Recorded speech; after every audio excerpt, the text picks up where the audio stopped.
Welcome to this new series on Almost Professional Photoshop. Let's take a look at making college level work even stronger. We're going to go ahead and take a look at this piece. Here was the edited piece turned in by a student. Not a bad piece. There's a lot of different pieces you can see here put together between the books and the castle and the kid reading under his covers and the knight and this kind of interesting fight scene and a lion.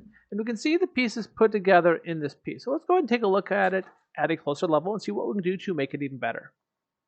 All right, so for starters, I think we have a lot of good things happening. We have a lot of different pieces. The class is coming together. It's the idea of reading can take you anywhere in the world, and that's exciting.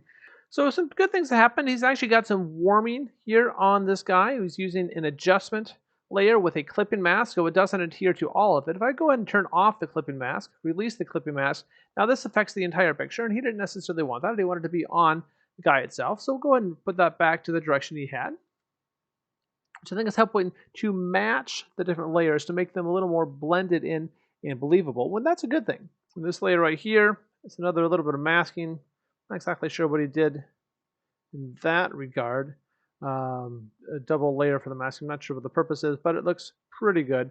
We can probably go ahead and click our layer mask here, come up to a brush, and we can go ahead and make it a pretty small brush and start to paint part of it away or add to it. I'm going to go ahead and paint black to kind of paint away parts of it. If I go and zoom in a little bit more, I'm going to take a black brush, and what's black will hide, like you hide in the dark when you're playing hide and seek. It's easier to hide in the dark. And I'm going to just paint some of these edges a little bit away, so there's a little less kind of a dark halo around him, something like that.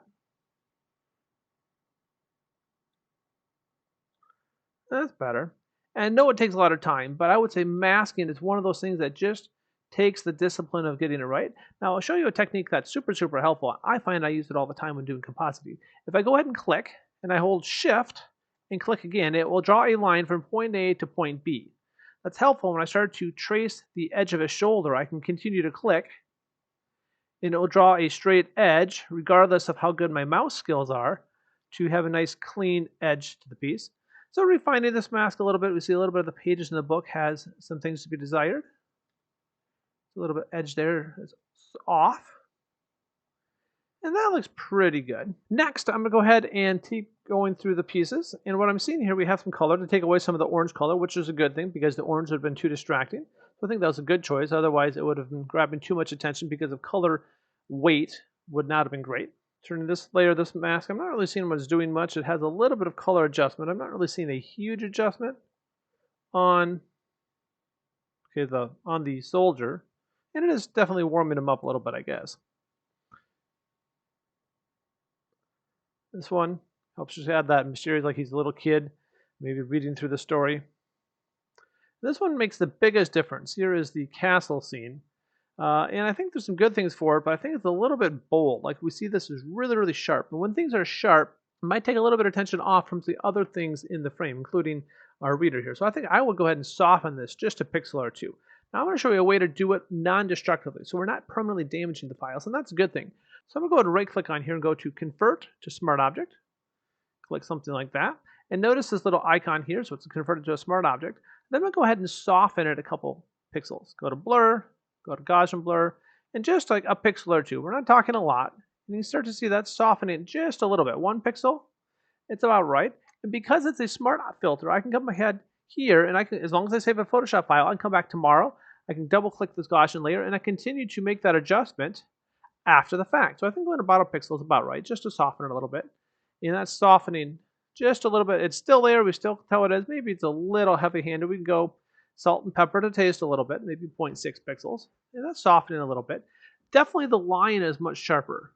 The line's competing because it's brighter and because it's sharper for a little more attention than everything else as well. So I'll go ahead and find the lion layer, which is layer number 3. And we're going to go ahead and do a darkening of it. So we're going to go ahead and take an adjustment layer, and we're going to turn it a little bit darker. I'm using a levels adjustment here. I'm going to go ahead and turn it a little bit darker. The bottom one will darken. The top one will brighten. I don't want to brighten. I'm going to keep it darker. And just tone it down a little bit. Maybe in the 220, 210 range, something like that. Looks better. Now this is affecting everything below it, layer 3 and picture of layer 0. I don't necessarily want to affect the layer of him. So what I'm going to go ahead and do is do a clipping mask. So it's going to adhere just to layer 3. Right click, go to clipping mask, and now it's adhering only to the lion, not to him. And I think that's a much better improvement. I would also say the boy is a little bit sharp. We can go ahead and find the boy layer and soften him just a little bit. I'm going to just go ahead and soften him an extra pixel. I'm not going to go through the whole smart filter option, but just soften him maybe just a pixel, just a little bit softer. Same thing for this little medieval soldier. Go ahead and soften him a filter. And once you've done an effect, if you go to filter, it will actually be that very top layer. You can go ahead and click that, and it will just automatically do the last setting that you did. That softens them a little bit.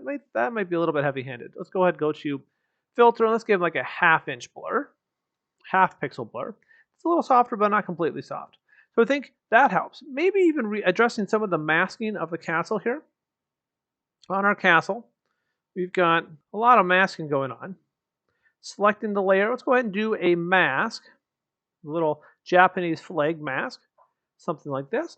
And I'm going to go ahead and take a brush, and what I paint, black, will hide some of that effect, and white will bring it back. So I'm going to go ahead and paint white just to kind of change the edges a little bit softer. Clean it up there. This tree probably can go away a little bit. Start to touch that down. Now the key here is right now I have my brush at a 54% opacity. I'm going to go ahead and make it 100% opacity. So every time I click, it's going to completely remove or add that portion on my filter. So those adjustments to the layer, let's show before and after.